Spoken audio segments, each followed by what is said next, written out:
historia, Primera de Crónicas 12, ahí podés abrir tu Biblia, en Primera de Crónicas 12, versículo 1. Y hubo algo que allí me llamó la atención,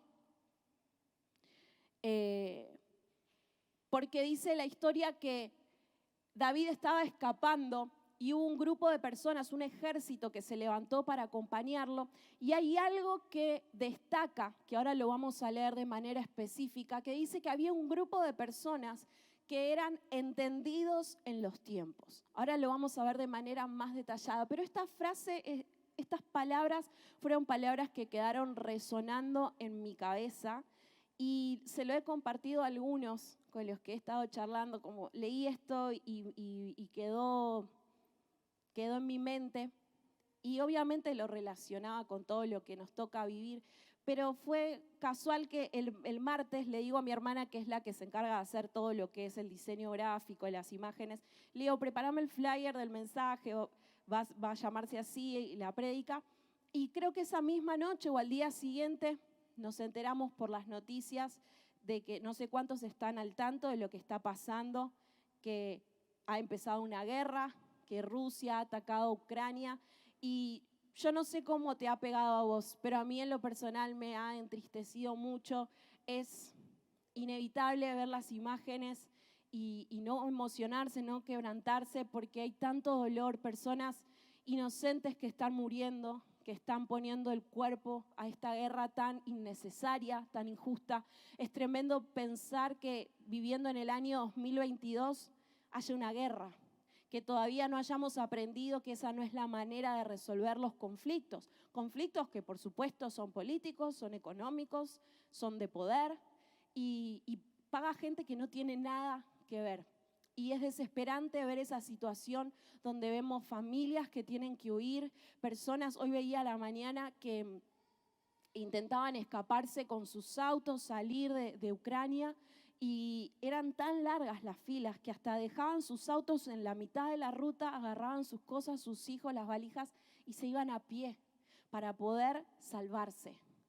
Y pensaba en todo lo que estamos viviendo, cómo lo que dice la palabra se cumple, ¿no? Porque los que conocemos al Señor y hemos leído la palabra, sabemos que todo lo que estamos viviendo ya estaba escrito y que los últimos tiempos se acercan, que el Señor va a volver por su iglesia, va a volver por su novia y que tenemos que estar preparados. Y cuando tomé dimensión de lo que estaba sucediendo, esta frase, entendidos en los tiempos, tomó otro sentido, tomó otro valor, porque lo pude relacionar de manera más directa con esto. Entonces no creo que sea casualidad lo que vamos a compartir y lo que vamos a ver. Así que yo quisiera que puedas abrir ahí tu Biblia en Primera de Crónicas 12 y vamos a leer desde el versículo, no desde el versículo 1, sino desde el versículo 21.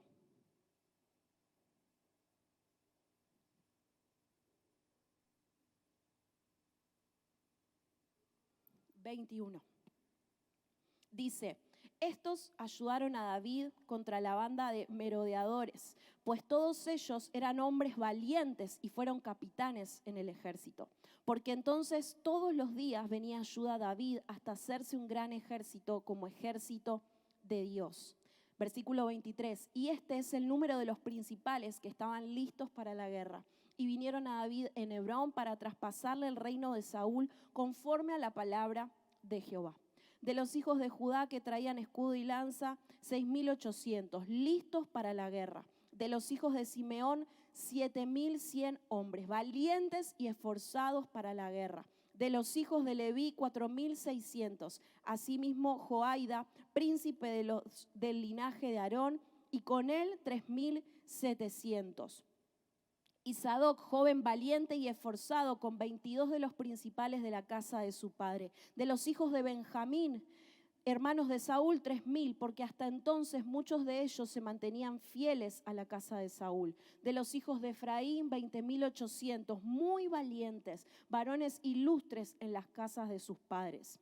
De la media tribu de Manasés, 18.000, los cuales fueron tomados por lista para venir a poner a David por rey. Versículo 32. De los hijos de Isaacar, 200 principales, entendidos en los tiempos y que sabían lo que Israel debía hacer, cuyo dicho seguían todos sus hermanos. Y vamos a ir al versículo 38. Todos estos hombres de guerra, dispuestos para guerrear, vinieron con corazón perfecto a Hebrón para poner a David por rey sobre todo Israel. Asimismo, todos los demás de Israel estaban de un mismo ánimo para poner a David por rey. Y estuvieron allí 3 días comiendo y bebiendo porque sus hermanos habían preparado para ellos. Y la historia continúa y, como te decía, esto ocurre en un contexto de transición, ¿no? Porque el pueblo de Israel, que en su momento era gobernado por jueces, habían pedido ya que eso dejara de ser así, habían pedido ser gobernados por reyes. Entonces Dios les concede este deseo y unge a Saúl como el rey, pero luego la historia nos cuenta que el Señor desecha a Saúl. Y a través de Samuel, David es ungido. Luego de esto, cuando avanzamos en la historia, encontramos que David, ¿qué hace con Goliat? Lo mata. Y a partir de ese hecho, de ese acontecimiento, es como que la vida de David toma un giro de 180 grados, porque la gente lo empieza a ver a David con otros ojos. Como, míralo todo chiquitito, jovencito, medio sin gracia, que va y mata a un gigante. Entonces, claro, ya lo empezaron a ver de otra manera y David empieza a tomar autoridad. La gente lo empieza a ver de esa manera y empieza a considerarlo y a darle lugar como el nuevo rey. Él ya había sido ungido, pero luego de ese hecho puntual es cuando la gente comienza a ver a David como su nuevo rey. Y el rey Saúl, al enterarse de esto, obviamente le agarra una vena, marca cañón, se pone celoso y ¿qué hace? Empieza a buscar a David para matarlo. No podía tolerar que David fuera el nuevo rey y los celos lo cegaron al punto de que empieza a buscar a David para aniquilarlo, básicamente. ¿Y qué sucede? David empieza a levantar un ejército, como aquí veíamos en estos versículos que leíamos, personas que de manera voluntaria se empiezan a ofrecer para acompañar a David y resguardarlo y hacerle ahí como de escudo. Y dice la palabra que, no eran cualquier persona, eran personas importantes, eran personas que sobre todo destacan que eran valientes. Y hay otro momento que la palabra dice que eran valientes en extremo. Pero me encanta que en el versículo 32, como te decía, destaca esto de los hijos de Isaacar, que eran 200, que eran entendidos en los tiempos, Y dice la palabra que sabían lo que Israel debía hacer y que sus dichos eran seguidos por todos sus hermanos. Y eso me voló la cabeza, porque digo, eran miles y miles de personas las que estaban alrededor de David, pero había un grupo pequeño, un grupo selecto, que además de ser valientes, que además de tener esa actitud de guerra, ¿no? y esa voluntad y esa valentía, o como lo querramos llamar, tenían esta capacidad puntual. Y eso me llamó poderosamente la atención. Ni siquiera, podemos ver que cómo cada uno cumplía su rol, ¿no? Pero este grupo además tenía esta virtud. Y hay algunas cosas en las que estuve meditando en estos días y que encontramos aquí también en la palabra, que creo que nos pueden servir en este tiempo, porque hablando de esto que comentábamos recién, de lo que estamos atravesando, no logramos reponernos de una pandemia que entramos en guerra y el mundo está cada vez peor. Alrededor de todo esto hay personas que mueren, personas que pierden todo, crisis de todo tipo, crisis económicas, personas que quedan mal, porque uno ve las imágenes a través de la tele de esas personas que tienen que huir por su vida, la sensación de desesperación, de sentirse que están completamente desprotegidos, que el peligro está, que es inminente, que en cualquier momento algo puede detonar al lado de ellos, y el daño que eso conlleva, el daño emocional, el daño psicológico, el daño físico, es tremendo. Y yo creo que el Señor está buscando en este tiempo levantar un ejército de personas que sean entendidos en los tiempos. Y algo que me gusta es que cuando vemos el gobierno de David, encontramos el gobierno de Dios. Cuando vemos a David, encontramos representado lo que significa el gobierno de Dios. Cuando vemos al rey Saúl, veo quizás un gobierno un poco más humano, ¿no? Pero no creo que haya sido casualidad que David, una persona que la palabra nos recalca que tenía un corazón conforme al de Dios, lograra levantar un ejército como este y que encima tuviera este grupo selecto de personas que eran entendidos en los tiempos. Y algo que veo, lo primero que encuentro en esto, que los entendidos en los tiempos son personas que tienen discernimiento. Si estás tomando notas, te animo a que puedas anotar esto. Son personas que tienen discernimiento. ¿Y qué es el discernimiento? Cuando vamos al diccionario, nos dice que el discernimiento es distinguir algo de otra cosa, señalando la diferencia que hay entre ellas. Y hay una versión de la Biblia que dice puntualmente, expertos en discernir tiempos. Expertos en discernir tiempos. Eran 200 personas que, además de ser valientes en extremo, tenían esta virtud. ¿Y qué significa que sabían discernir los tiempos? ¿Que eran brujos? ¿Que eran videntes? ¿Que hacían ocultismo? No, lejos de todo eso, sino que eran personas sabias, personas que eran sensibles a lo que ocurría a su alrededor. El discernimiento es la capacidad de entender si algo nos conviene o si algo no nos conviene, de descubrir si algo es real o es falso, de darnos cuenta si algo es auténtico o es engañoso, de saber diferenciar. Y qué importante es poder en este tiempo tener discernimiento. Estas personas tenían la habilidad de darse cuenta seguramente de antemano si Saúl iba a hacer algo en contra de David. Podían preverlo y eso les permitía quizás poder preparar algo como para protegerse, ¿no? Y que no los agarre medio de imprevisto. Tenían esa sensibilidad, esa capacidad. Y cuando pensaba y reflexionaba en esto, podía recordar también a Jesús, que fue una persona que tuvo discernimiento, que supo tener esta sensibilidad, que supo darse cuenta cuando algo era real y cuando no. Lo vemos a Jesús rodeado permanentemente de los fariseos que intentaban ponerle el palito para que caiga, que buscaban siempre mediante preguntas engañosas, preguntas capciosas, ver cómo él iba a reaccionar. Y ante cada una de esas situaciones, Jesús con altura respondía y los dejaba a todos con la boca cerrada. Lo vemos cuando Jesús está en el desierto y es tentado por el diablo. Recuerdo que una de las últimas prédicas de mi papá fue una serie en la que él habló de cuando Jesús estuvo en el desierto, no sé si lo recuerdan.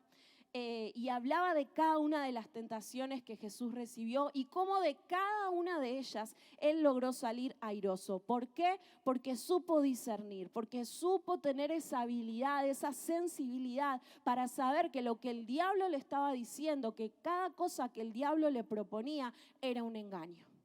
Y creo que este es el momento en el que nosotros más que nunca debemos ser personas que sepan discernir los tiempos, que podamos percibir en lo natural lo que sucede en lo espiritual, porque detrás de todo esto que vemos, de cada noticia triste que vemos, de la pandemia, de la guerra, de las plagas, las enfermedades, las crisis económicas, hay algo espiritual que está sucediendo y es que los tiempos se están acortando. Pero yo creo que antes de que el Señor vuelva, la iglesia va a vivir un avivamiento tremendo donde las personas van a venir corriendo a los pies de Cristo. Pero para que eso suceda, tiene que haber una iglesia que sepa entender y discernir los tiempos.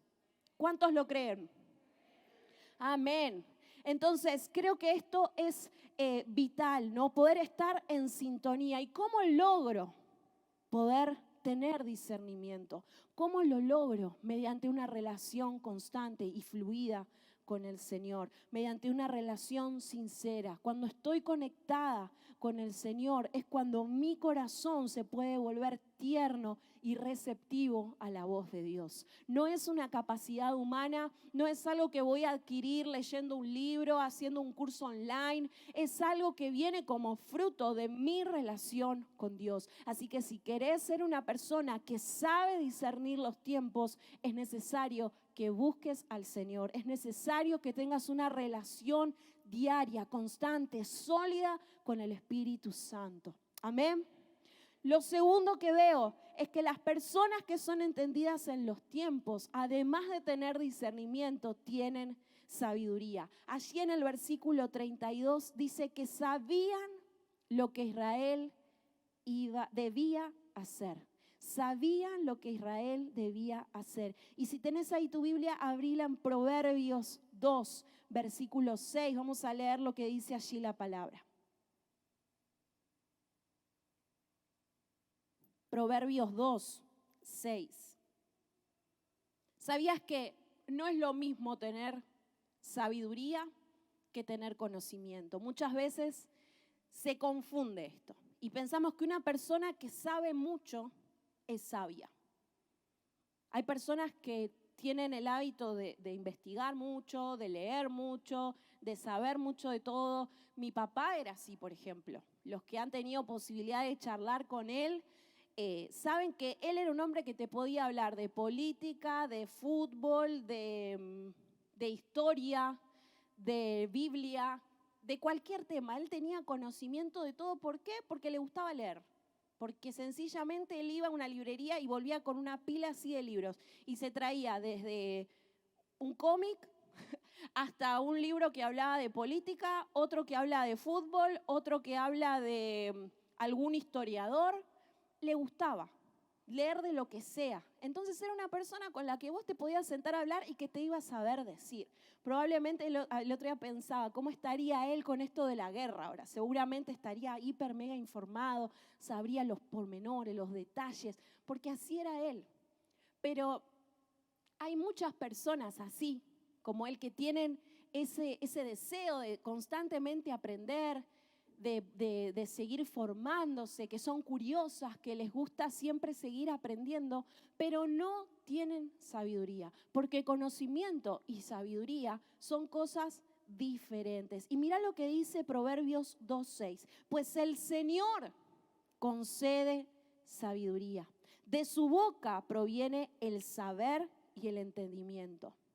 Entonces la sabiduría es algo que solamente va a venir de parte de Dios. Y este grupo de personas eran personas sabias. Si la sabiduría fuera algo que viniera con nosotros, como por defecto, todo el ejército que estaba con David hubiera sido sabio. Pero no por nada, solamente era un grupo reducido. Y muchos de nosotros como creyentes tenemos la teoría, conocemos la palabra, estudiamos en el IBE, estudiamos en el otro instituto, miramos prédicas, tomamos notas, pero no nos aseguramos de ser sabios. Y la sabiduría es algo que, como dice aquí en Proverbios, el Señor nos la concede.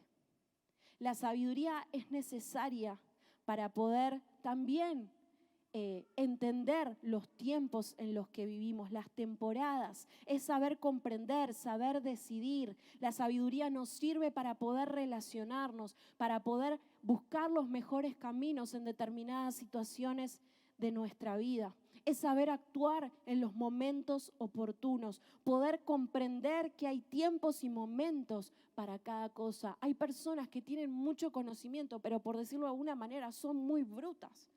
Pero no porque no tengan conocimiento, sino por la manera en la que proceden.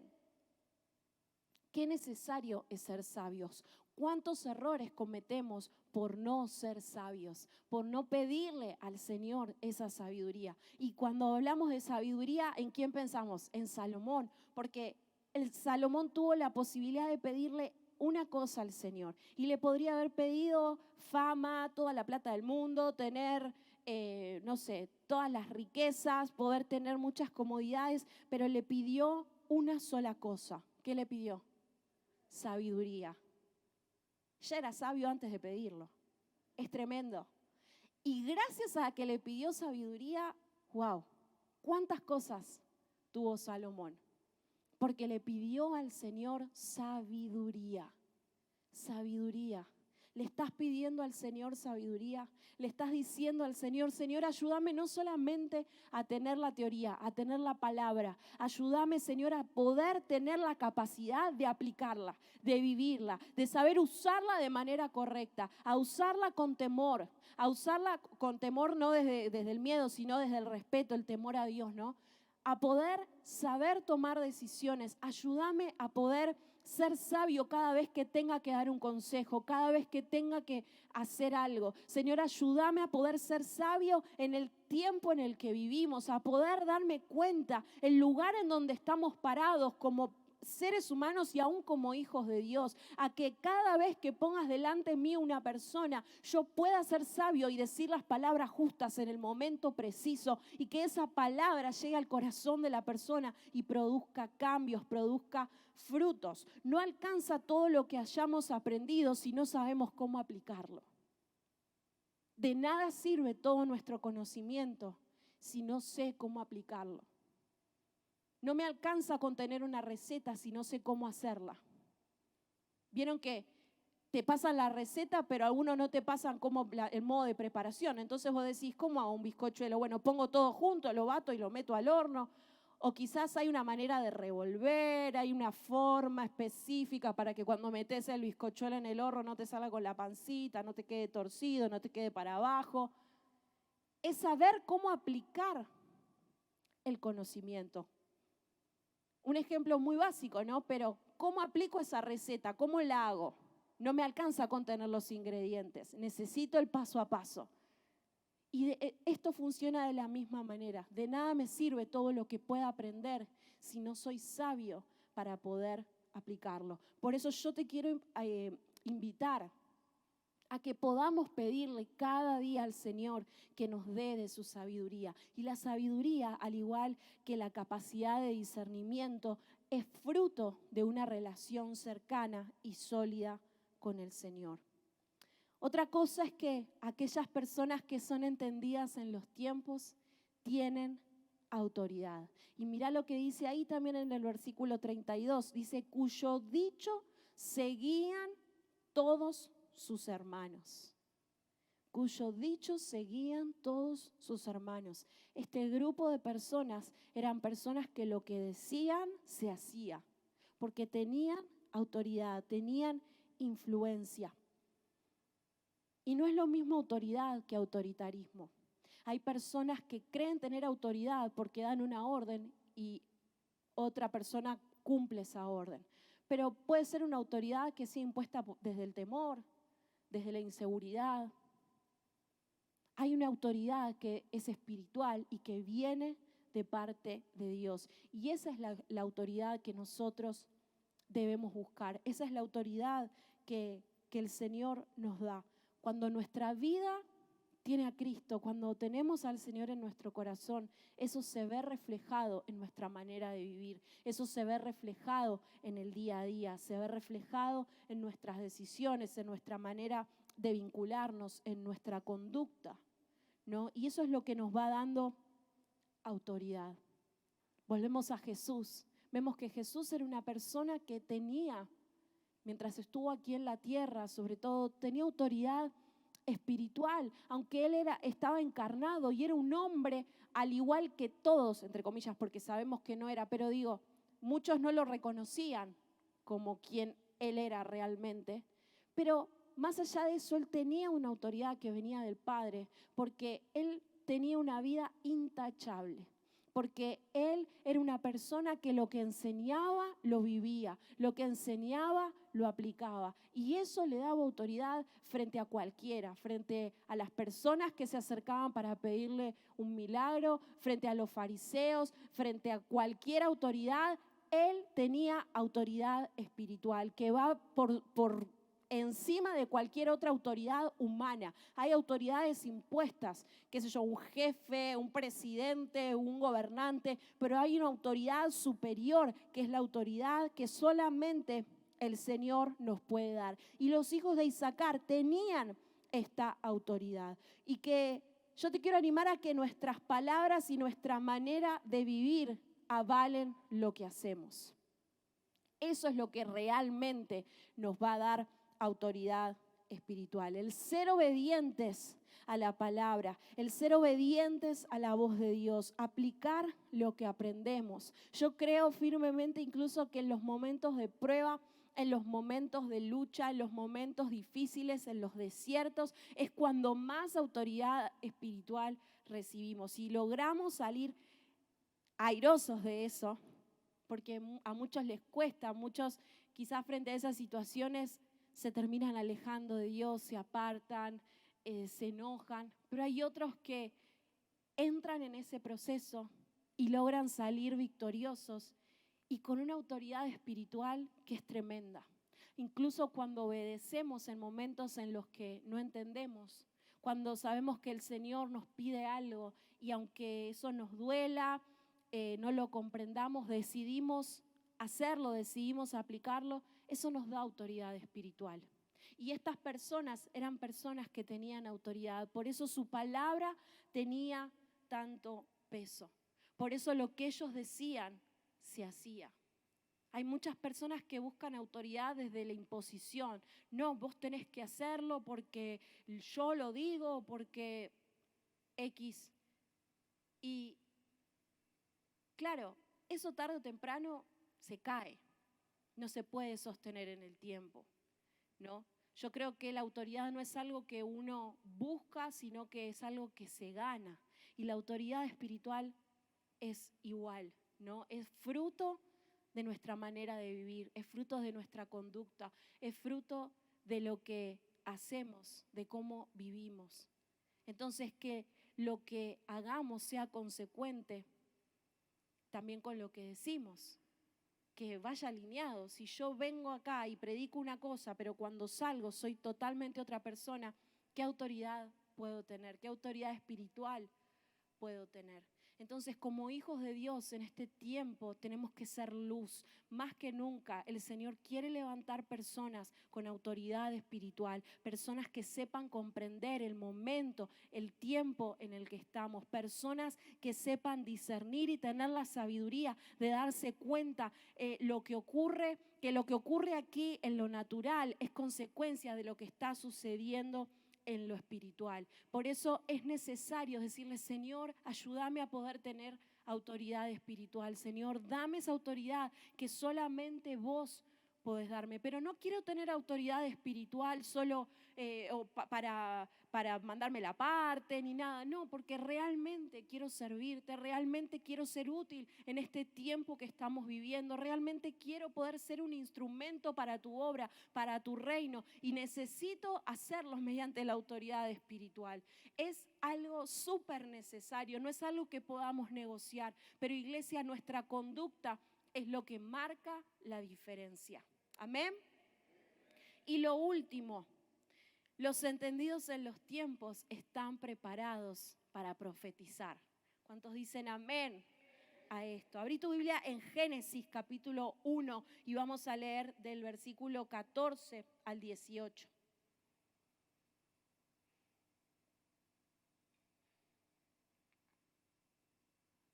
Yo creo que es un tiempo clave. Como decíamos, los tiempos se acortan, el Señor va a volver en busca de su iglesia y creo que el Señor está preparando un ejército para este avivamiento que yo estoy convencida, segura que va a suceder. Y es necesario que se levanten personas que puedan profetizar, personas que entiendan y comprendan qué es lo que está sucediendo. La realidad del mundo nos acorrala. Lo que la palabra dice se cumple.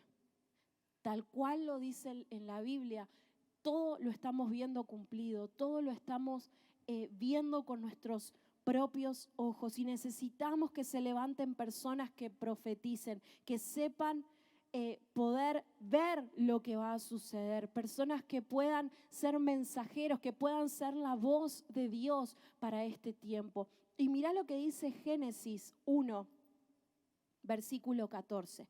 Y dijo Dios, que haya luces en el firmamento que separen el día de la noche, que sirvan como señales de las estaciones, de los días y de los años, y que brillen en el firmamento para iluminar la tierra. Y sucedió así. Dios hizo los dos grandes astros, el astro mayor para gobernar el día y el menor para gobernar la noche. También hizo las estrellas. Dios colocó en el firmamento los astros para alumbrar la tierra. Los hizo para gobernar el día y la noche y para separar la luz de las tinieblas. Y Dios consideró que esto era bueno. Cuando vamos a Génesis encontramos que Dios usa señales para marcar los tiempos, para marcar las temporadas. ¿Cómo sabemos que ahora es de día? Porque hay luz. ¿Cómo sabemos cuándo es de noche? Porque está oscuro. ¿Cómo sabemos cuándo va a venir el otoño? Porque también las hojas se caen. Porque ¿cuándo sabemos que viene la primavera? Porque los árboles empiezan a resplandecer y mediante esas señales podemos comprender los tiempos. Y yo creo que de la misma forma el Señor nos va dando señales de los tiempos y los momentos que vivimos y que atravesamos. Y es necesario, iglesia, que se levante una generación de personas que puedan ver en lo espiritual lo que ocurre, lo que sucede. Personas que puedan, como te decía recién, ser la voz de Dios en medio de tanta necesidad, en medio de tanto dolor, en medio de tanta incertidumbre, que podamos comprender los tiempos, que podamos comprender esas señales que vienen de parte de Dios, que no estemos mirando para otro lado cuando alrededor nuestro el Señor nos está dando 5 millones de alarmas. Ayer hablaba con alguien y decíamos, oramos porque haya paz, ¿no? Y esta persona me decía, oramos porque haya paz, pero si lo que está ocurriendo está en la palabra.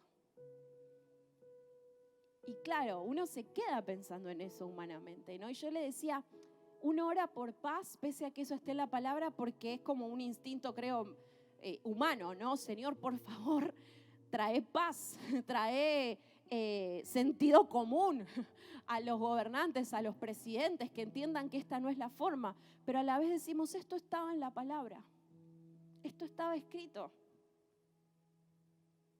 esto ya sabíamos que iba a suceder. Entonces, ¿qué vamos a hacer frente a esto?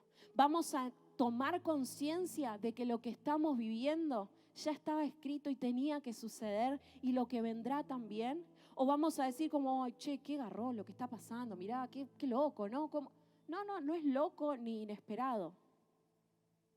Así decía la palabra que iba a suceder. Entender los momentos, entender los tiempos, poder ver las señales, estar atentos a eso y levantarnos y profetizar. No queremos hablar lo que nosotros creemos, queremos ser la voz de Cristo. Yo quiero ser la voz de Dios para este tiempo, para esta generación. Anhelo con todo mi corazón poder ser un instrumento incluso de reconciliación para traer a los pies de Cristo a aquellas personas que todavía no lo conocen. Y yo creo que no soy la única en este lugar, que somos muchos los que anhelamos decir, Señor, úsame. Señor, habla a través de mi vida. Señor, ayúdame a poder ver, a discernir, a tener la sabiduría para darme cuenta dónde estoy parado, para darme cuenta qué es lo que el mundo está necesitando. El mundo no necesita un presidente nuevo, el mundo no necesita gobernantes distintos, el mundo necesita reconciliarse con Dios. Las personas necesitan ir corriendo a los pies de Cristo. Iglesia, nosotros somos los encargados de que eso suceda. ¿Nos vamos a quedar dormidos o vamos a comprender que lo que está sucediendo está marcando la eternidad de muchos? ¿Qué vamos a hacer? Que podamos ser de este grupo de personas que, como dice la palabra, eran entendidos en los tiempos. Segunda de Pedro 1:21 dice: porque la profecía no ha tenido su origen en la voluntad humana, sino que los profetas hablaron de parte de Dios, impulsados por el Espíritu Santo. La profecía no viene de mis emociones, la profecía no viene de mi criterio o de mi estima por la persona a la que le vaya a profetizar, viene de parte de Dios. No tiene su origen en la voluntad humana, no tiene que ver con lo que vos querés, no tiene que ver con lo que a vos te parece, con lo que a vos te gusta, tiene que ver con lo que Dios quiere. Es impulsada por el Espíritu Santo. Es impulsada por el Espíritu Santo.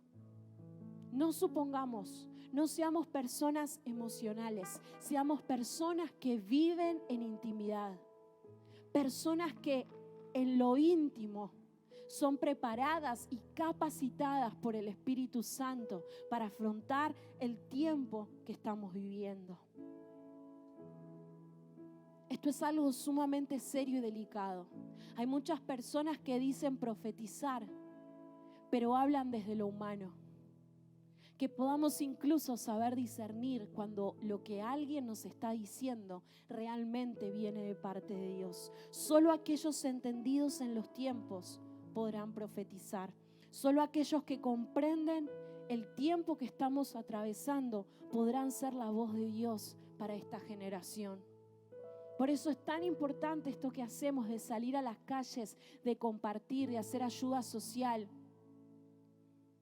Los tiempos se acortan.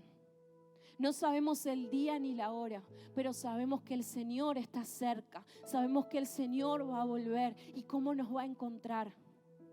Cuando eso suceda, ¿qué habremos hecho? Para que aquellos que hoy están perdidos, para que aquellos que hoy todavía viven en la oscuridad, viven en tinieblas, viven sin esperanza, puedan pasar la eternidad con Cristo. ¿Qué estamos dispuestos a hacer, iglesia? El Señor me hablaba y me decía: es necesario que se levante una generación de personas que entiendan los tiempos, de personas que ya no jueguen más a ser cristianos, que se den cuenta que la vida cristiana y que el servicio va mucho más allá de venir el domingo a la iglesia, que participar de una actividad o de hacer cualquier cosa que hagamos. Tiene que ver con mi tiempo, con lo que hago, con llevar a la calle el mensaje de salvación, con ser un instrumento en las manos de Dios. Y yo quiero ser de esas personas. Anhelo que muchos de los que estamos en este lugar y muchos de los que están en sus casas mirando también anhelen ser de ese grupo de personas entendidas en los tiempos, personas sabias que tienen la capacidad de discernir lo que ocurre, personas sabias que tienen la palabra justa en el momento preciso, personas con una autoridad que viene de parte de Dios, una autoridad que no te la puedo dar yo, no te la puede dar ningún pastor, no te la puede dar ninguna persona, ni tu jefe, ni nadie. Una autoridad que solo viene de parte de Dios, y personas que estén dispuestas a ser usadas para profetizar. Yo creo, iglesia, con todo mi corazón que va a haber un avivamiento. Yo creo, iglesia, que algo tremendo va a comenzar a suceder, que lo que ocurrió en los 90 va a volver a ocurrir y va a ser el último gran avivamiento antes de que el Señor vuelva. Que estemos preparados, que no pase como cuando uno va a la playa y viene la ola y te agarra distraído y te revolea y salís todo ahí medio. Que cuando la ola venga, uno pueda hacer como en la playa, meterse adentro, sumergirse, meterse como un campeón, cual surfer. Viene la ola, me meto abajo. que no me golpee por la espalda, que no me agarre distraído. Que cuando eso ocurra yo ya esté preparado, que esté ahí en el frente de batalla, listo para hacer lo que deba hacer. Vayamos a buscar a aquellas personas que todavía no conocen al Señor. Preparémonos, no solo de manera teológica, de manera intelectual, preparémonos en lo espiritual. Que espiritualmente estemos listos para el tiempo en el que vivimos. Quiero invitarte a que te puedas poner de pie y que podamos orar por esto.